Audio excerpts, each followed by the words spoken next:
ஒரு கதை இருக்கு.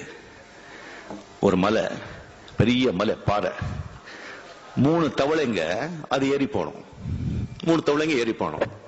கம்ப்ளீட் அங்க தேன் ஊடி இருக்கும், பாம்பு இருக்கும், தேள் இருக்கும், பல்லு இருக்கும், எல்லாமே இருக்கும். போறது ரொம்ப கஷ்டம்.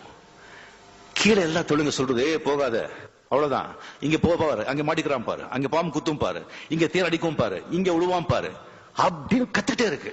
கீழே ஒரு 500 அடி வச்சுங்களேன். அந்த மலை 100 அடிக்கு போச்சு.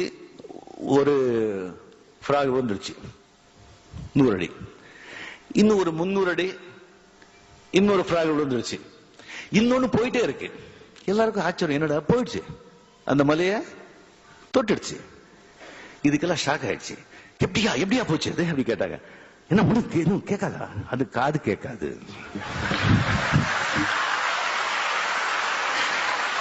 இது அந்த தவளை காது கேட்காது. அப்படிதான் ரஜினிகாந்த் காது கேட்காத தவளை.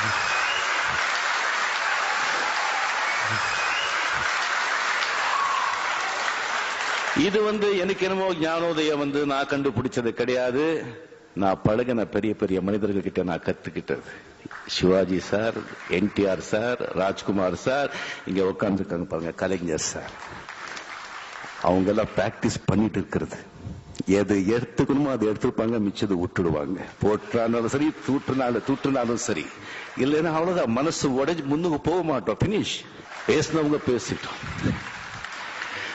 வாழ்க்கையில சில சந்தர்ப்பங்கள்ல மனிதர்கள் மத்தியில பேச நம்ம செவடர்கள் ஆகணும். அப்போதான் நம்ம ஏதாவது சாதிக்க முடியும். இல்லைன்னா வாழ்க்கையை வீணா போயிடும்.